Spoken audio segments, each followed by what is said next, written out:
Day after Labor Day, excited to start week 3, day 8 in 5th grade. Changed some things up a little bit this morning in the classroom. I'll show you here. My little teacher stand-up station was here. I just kind of turned it to here. Felt like we were wasting a little bit of space.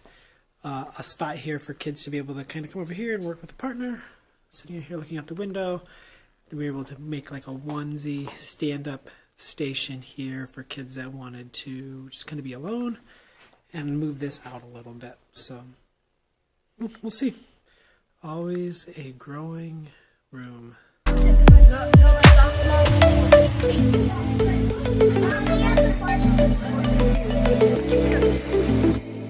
Exciting day planned today. We're going to work on setting some goals in reading, talk about growing as readers. We're going to talk about our writing notebooks, continue to help kids find different ways to become more independent in their notebooks. We're getting there. Excited for the 3rd week of school. I was hoping to avoid piles this year and be super organized. It's not working. We have a pile here. This entire bookshelf is basically just a pile. So right now I'm putting everything right here. That needs to be changed. I might work on that today at lunch. We shall see. Probably not, but hopefully this week. Oh, it's a mess.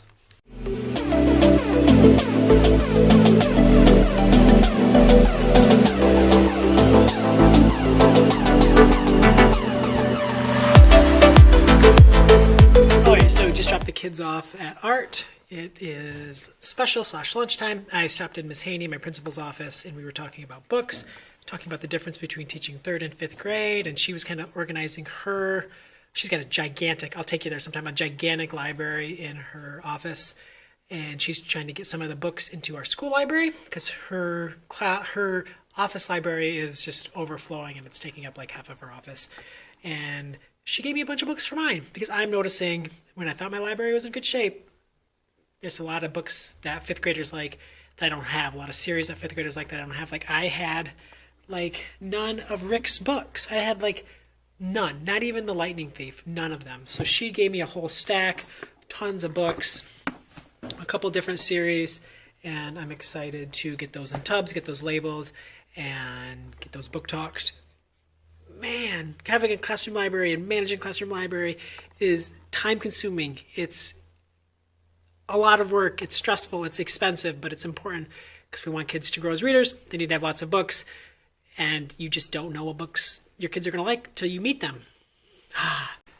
Hey friends, so we are sitting here at lunch. I am looking at students' reading response journals.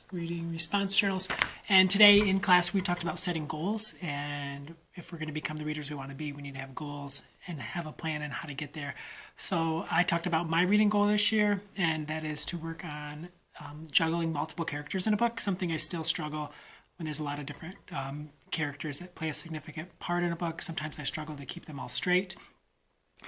So I talked about that. I talked about my plan for that, and then the kids, they did the same. And we're using folders this year instead of a notebook with paper in it and pockets. And really important, the reason that we're using folders and not notebooks this year is because I forgot to buy notebooks, and I forgot to tell the kids to have a notebook. So I went down to the room where we have some extra supplies here. We didn't have notebooks, but we had folders and we had paper. So it didn't really matter how we were going to set them up or which way we were going to do it.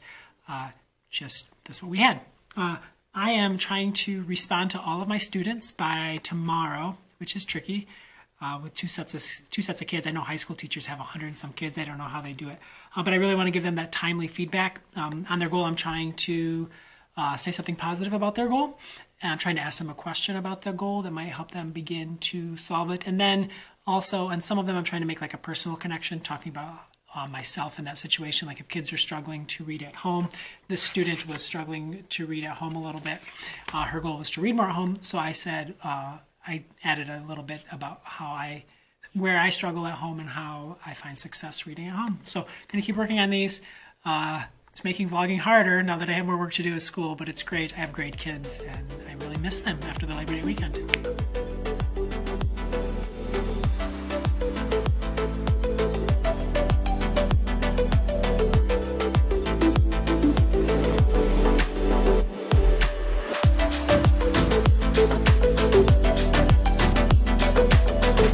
back.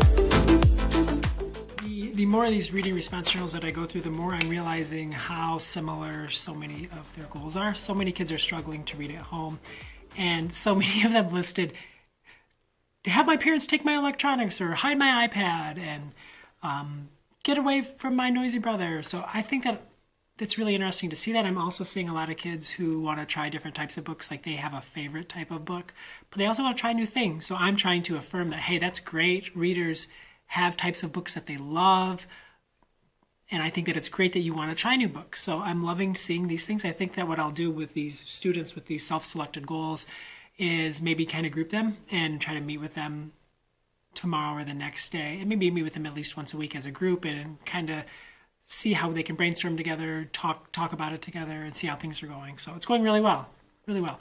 Man, I have such awesome kids. I apologize if I say that too much, that I have such awesome kids. I just think that's really important, that, I don't know, that we look for the positive in our kids and that we celebrate how awesome they are. I'm so lucky. What a great job I have. Sorry for saying the same things all the time. So just finished up a great 8th day of school. I need to go home, but I got this bookshelf from the library. Check this out. It's super gigantic. It's like 6 feet wide, 6 feet long, and it's just really nice. So I took it even though I didn't need it. So then I ended up changing the entire room, kind of. Like I moved the carpet, I turned the carpet, and then I'm trying to figure out where everything goes. So the room is a mess. I don't know what to do. But the room is always changing, it's always growing, trying to figure out what spaces work for kids, what spaces don't work. I don't know what to do. We'll figure it out. Kids will come tomorrow. We'll learn, we'll read, we'll write, we'll have some fun. The room is always growing. All right, so I can't get the room figured out just yet. We'll work on that some more in the morning. It's way better than it was in that last clip. It's coming. I need to get rid of some things, and I will. Great day. Classroom book a day today. We read Mother Bruce by Ryan T. Higgins. Fantastic. The kids had read the previous 2 books. They loved this one. Added Stick Cat #2 and Stick Dog #6 to the classroom library. It's a good day. It was a really good day. Looking forward to the next day. A lot of work I need to get done tonight. I got to finish all of those, responding to all of their reading goals. So it's going to be a lot of work. Maybe I'll watch I wish there was Monday Night Football. Next week. Hope you're having a great day. It's not even, is it Monday? It's Tuesday. It's because we had Labor Day yesterday.